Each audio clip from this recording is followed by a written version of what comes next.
कहानी की शुरुआत में हमें एक लड़के को दिखाया जाता है जिसका नाम एरन राल्सटन होता है। एरन को हाइकिंग का बहुत ज़्यादा शौक होता है, इसलिए वह आए दिन कहीं ना कहीं पर हाइकिंग करने जाता है।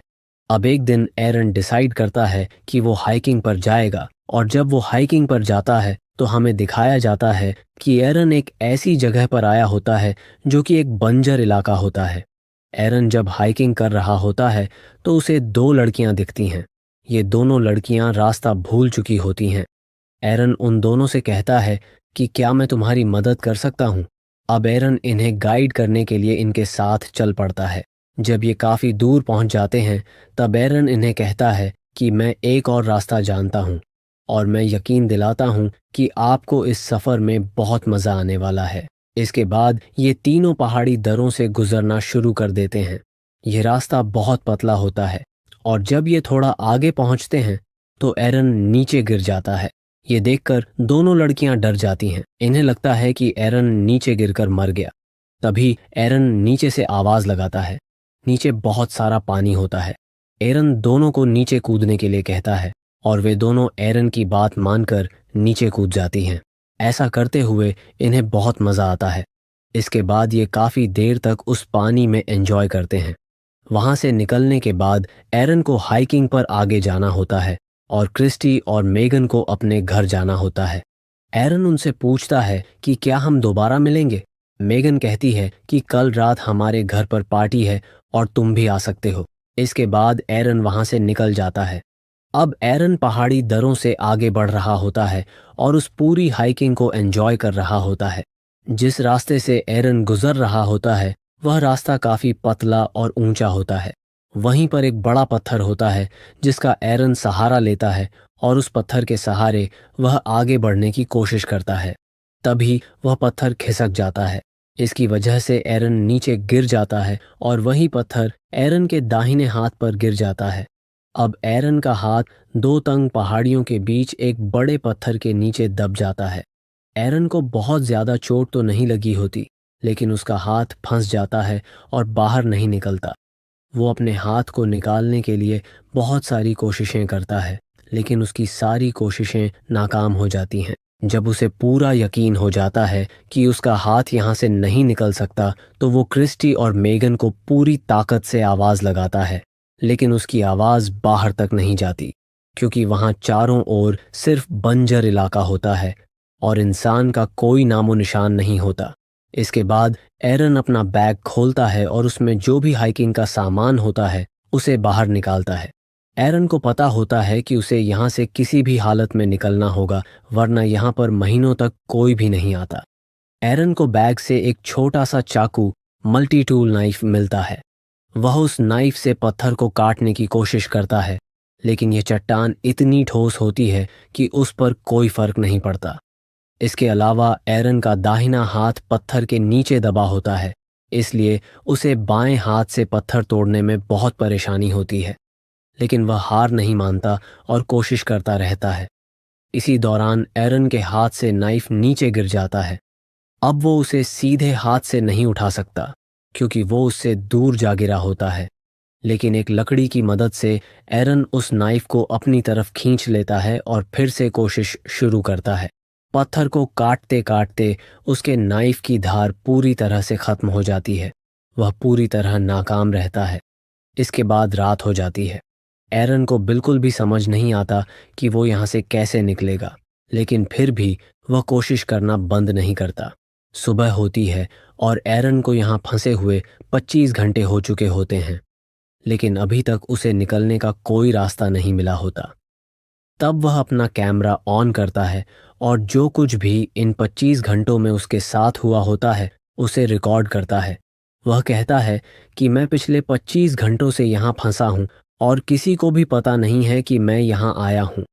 असल में एरन बिना बताए यहाँ आया होता है, इसीलिए उसे पता होता है कि उसके घर वाले उसे ढूंढ नहीं सकते, क्योंकि जिस जगह पर वह होता है वह इलाका बहुत बंजर होता है, और वहाँ अगर कोई पहुँच भी जाए तो जहाँ एरन फंसा होता है वो जगह इतनी तंग होती है कि सिर्फ उसकी आवाज़ सुनाई दे सकती है, लेकिन देखा नहीं जा सकता।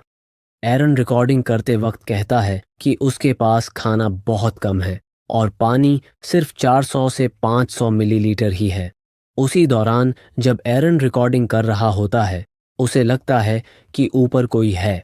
वो ज़ोर ज़ोर से चिल्लाने लगता है, लेकिन उसकी आवाज़ बेकार जाती है क्योंकि वहाँ कोई होता ही नहीं। अब कुछ ही घंटों के बाद वापस से रात हो जाती है। इस वक्त तक एरन को काफ़ी ज़्यादा भूख लगती है और उसके पास खाने का जो बचा खुचा सामान होता है वो उसे खा लेता है। तभी एरन को याद आता है कि आज रात क्रिस्टी और मेगन के घर पार्टी है और वो उस पार्टी को इमेजिन करना शुरू कर देता है। यहाँ पर उसे वो पल भी याद आता है जब वो सैटरडे को हाइकिंग के लिए निकल रहा होता है। उसी वक्त उसकी मॉम का कॉल भी आ रहा होता है, लेकिन वो उसे रिसीव नहीं करता और ये शायद उसकी बड़ी गलती थी। उसकी मॉम को नहीं पता होता कि वो हाइकिंग के लिए जा रहा है। अगर वो अपनी मॉम का कॉल उठा लेता तो उसे बता देता कि वो हाइकिंग पर जा रहा है, लेकिन उसने कॉल नहीं उठाया। अब किसी को नहीं पता होता कि एरन कहाँ है। अब तीसरे दिन एरन एक पुली बनाता है। वो रस्सियों से उस पत्थर को बांधता है जो उसके हाथ के ऊपर दबा होता है और रस्सी के दूसरे हिस्से से वो पत्थर को उठाने की कोशिश करता है, लेकिन बहुत कोशिश करने के बाद भी पत्थर हिलता तक नहीं। इसके बाद उसी रस्सी के सिरे को वो अपने पैर से बांधकर बहुत जोर से खींचने की कोशिश करता है, लेकिन इससे भी कोई काम नहीं बनता। अब तीसरे दिन एरन का पीने का पानी भी खत्म हो चुका होता है। जब उसे यूरिन आता है तो वो उसे अपनी बोतल में भर लेता है ताकि उसे पानी की जगह पी सके, क्योंकि उसे पता होता है कि अगर उसे पानी नहीं मिला तो वो मर जाएगा।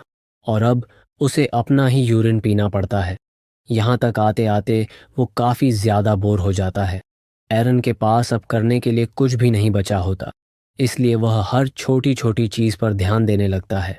जब उसे भूख लगती है तो वह छोटे छोटे कीड़े मकोड़े खा लेता है, लेकिन इसके लिए भी उसे इंतज़ार करना पड़ता है, क्योंकि तब तक वह उन्हें नहीं पकड़ सकता जब तक वे खुद उसके पास ना आ जाएं। 3 दिन बीत जाते हैं। अब एरन भूख, प्यास और इस माहौल से बहुत परेशान हो चुका होता है। वह फैसला करता है कि अब अपना हाथ काटकर बाहर निकलना ही पड़ेगा। वह अपने हाथ को ऊपर से कसकर बांध लेता है और चाकू से काटने की कोशिश करता है, लेकिन उसके चाकू की धार बिल्कुल खत्म हो चुकी होती है, इतनी कि उसकी पतली सी त्वचा तक नहीं कटती। यह देखकर एरन बहुत निराश हो जाता है और खुद से कहता है, कभी भी सस्ता सामान नहीं खरीदना चाहिए, ये किसी काम का नहीं होता। एक और दिन बीत जाता है और रात हो जाती है। अब एरन को अपनी फैमिली और दोस्तों की बहुत याद आती है। तभी आसमान में बादल घिरते हैं और तेज बारिश शुरू हो जाती है। एरन इसका फायदा उठाकर अपनी बोतल में पानी भर लेता है, लेकिन पानी उन दरारों में भी भरने लगता है जहां वह फंसा हुआ होता है। धीरे धीरे पानी का स्तर बढ़ता है और एरन उसमें डूबने लगता है। पानी में उसे लगता है कि वह हल्का हो गया है और अब पत्थर को उठा सकता है। बड़ी मुश्किलों के बाद उसे लगता है कि उसने पत्थर हटा दिया है और उसका हाथ निकल गया है। फिर वह दौड़ते हुए अपनी गाड़ी तक जाता है, उसमें बैठता है और कैननलैंड्स नेशनल पार्क से बाहर निकल जाता है। लेकिन अचानक पता चलता है कि यह सब सिर्फ एक सपना था। असलियत में एरन अभी भी उसी चट्टान के नीचे फंसा हुआ होता है।